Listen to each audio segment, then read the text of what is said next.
Assalamualaikum warahmatullahi wabarakatuh. Saya Cynthia Bonutungga Dewi. Di sini saya akan mempresentasikan hasil proposal seminar saya, yaitu yang berjudul Kayakal Finansial Industri Pengolahan Tahu di Desa Gading Rejo, Kabupaten Pringsewu. Baik, di sini kita masuk di latar belakang. Sektor pertanian memegang peranan penting dalam perekonomian Indonesia, di mana agroindustri berkontribusi signifikan dalam meningkatkan nilai tambah produk pertanian. Salah satu komoditas yang memiliki dampak besar adalah kedelai, yang menjadi bahan baku utama dalam proses produksi tahu. Namun, fluktuasi harga yang sering terjadi pada bahan baku kedelai dapat mempengaruhi tingkat pendapatan dan profitabilitas usaha tahu, khususnya di Desa Gading Rejo, Kabupaten Pringsewu. Dapat dilihat pada bagian berikut merupakan harga kedelai di Desa Gading Rejo pada tahun 2024. Harga kedelai impor seringkali mengalami fluktuasi harga. Permasalahan umum yang sering terjadi pada produksi tahu di Desa Gading Rejo. Harga kedelai impor seringkali mengalami fluktuasi harga, mulai dari harga yang paling rendah yaitu 11.000 per kilo, dan harga yang paling tinggi bisa sampai mencapai 15.000 per kilo. Dan kalangan pengusaha industri tahu di Desa Gading Rejo cenderung memilih kedelai impor dibandingkan dengan kedelai lokal dikarenakan kualitas kedelai impor lebih bagus dibandingkan dengan kedelai lokal. Dan untuk penjualan tahu di saat harga sedang tinggi, tahu tetap dipatok dengan harga 5.000 per bungkus, sehingga keadaan demikian dapat mempengaruhi tingkat pendapatan dan profitabilitas usaha industri tahu, dan menyebabkan terjadinya ketidakpastian income dan profit.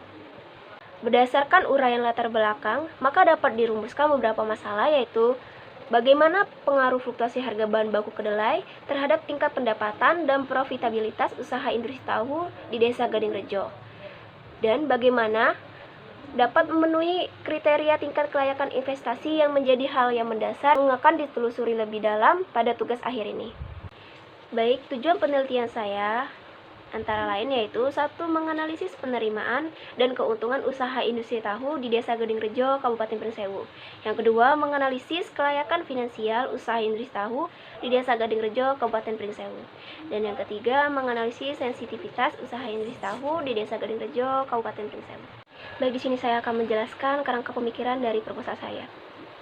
Usaha industri tahu yang saya ambil ialah usaha industri tahu yang berada di Desa Gading Rejo, di mana masalah yang pertama yaitu terkait dengan fluktuasi harga bahan baku kedelai, dan yang kedua resiko ketidakpastian penerimaan atas investasi. Dan selanjutnya, input akan mengeluarkan total biaya seperti biaya tetap dan biaya variabel.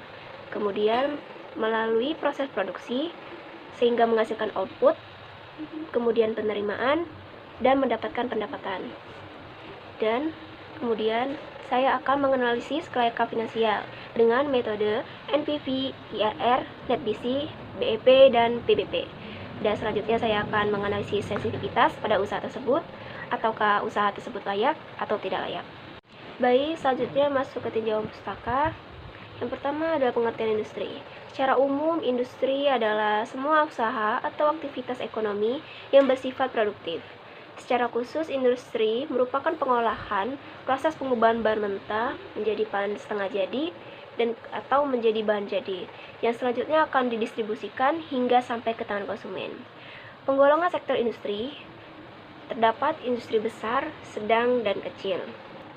Selanjutnya, peran industri dalam pengembangan ekonomi, yaitu salah satunya meningkatkan kesejahteraan masyarakat dan taraf hidup. Yang kedua, meningkatkan pertumbuhan ekonomi secara vertikal dan horizontal. Yang ketiga, meningkatkan peluang kerja. Dan yang terakhir, memacu perkembangan sektor lain.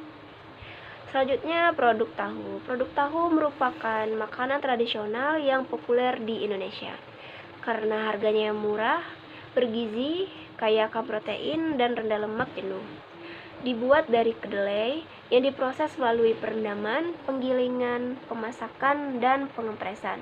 Selanjutnya, konsep biaya produksi. Pertama, terdapat biaya bahan baku, seperti harga pembelian bahan baku dan biaya lainnya yang siap digunakan dalam proses produksi. Kemudian, biaya tenaga kerja untuk membayar tenaga kerja yang terlibat dalam proses produksi, maupun secara langsung dan tidak langsung. Dan yang terakhir, biaya overhead pabrik, biaya produksi yang tidak dapat dikaitkan langsung dengan produksi tertentu, tetapi tetap diperlukan untuk mendukung proses produksi. Selanjutnya, penerimaan. Penerimaan ialah total pendapatan kotor yang diperoleh dari hasil penjualan produk atau jasa selama satu kali proses produksi. Selanjutnya, pendapatan usaha, yaitu selisih antara jumlah penerimaan yang dihasilkan dari penjualan dengan total biaya yang dikeluarkan selama proses produksi. Selanjutnya ada analisis kelayakan finansial. Alat yang digunakan untuk melihat sejauh mana manfaat yang diperoleh saat melakukan suatu kegiatan bisnis atau proyek yang sedang dilakukan. Metode analisis yang digunakan antara lain net present value, nilai uang sebagai manfaat ekonomi dari usaha yang diperkirakan akan diterima di masa yang akan datang, tidak sama dengan uang yang diterima pada masa sekarang. Dan selanjutnya ialah internal rate of return (IRR), adalah tingkat bunga yang menunjukkan nilai bersih sekarang sama dengan jumlah seluruh investasi proyek, atau dengan kata lain tingkat bunga yang menghasilkan NPV yang sama dengan 0.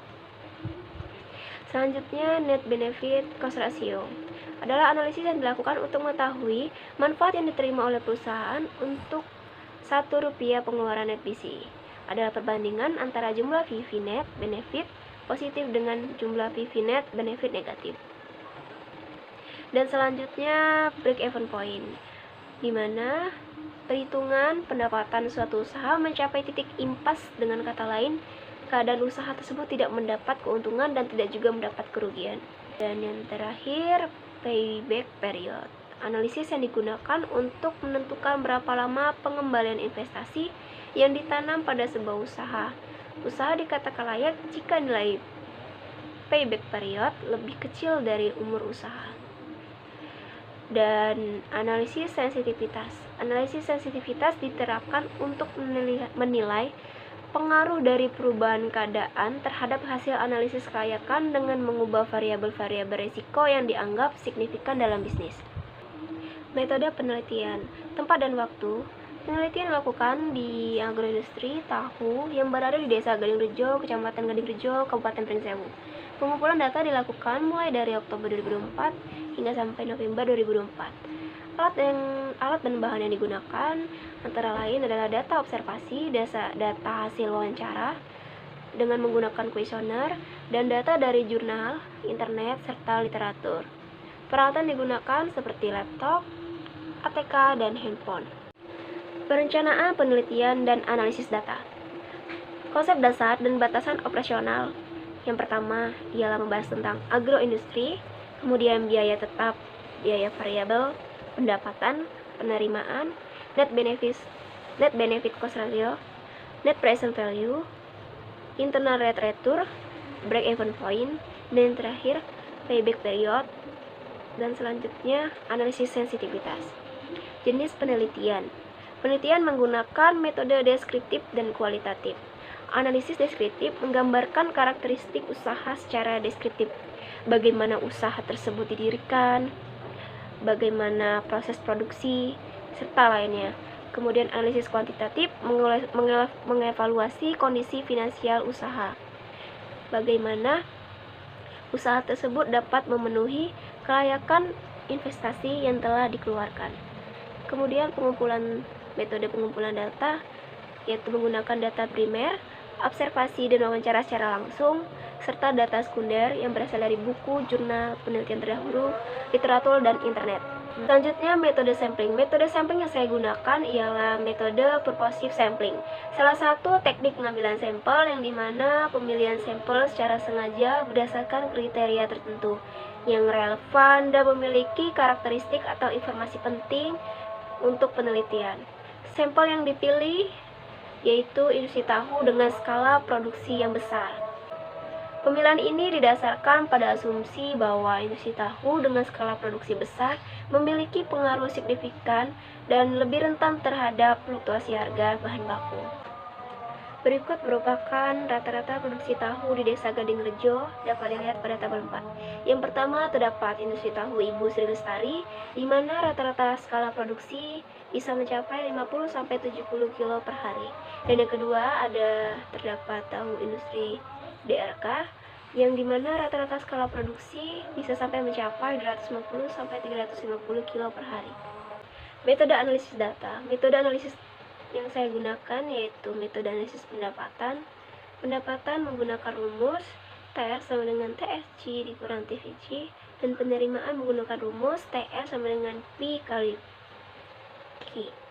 Dan kemudian analisis KYK finansial yang bertujuan untuk menilai apakah suatu usaha tersebut layak dijalankan berdasarkan aspek finansial, yaitu net present value, internal rate return, net benefit cost ratio, break-even point, dan payback period. Kemudian melakukan analisis sensitivitas, mengukur sejauh mana perubahan variabel-variabel, misalnya harga jual, biaya, tingkat permintaan, dapat mempengaruhi hasil akhir seperti net present value dan juga internal rate of return. Baiklah, sekian presentasi proposal saya. Jika terdapat salah-salah kata atau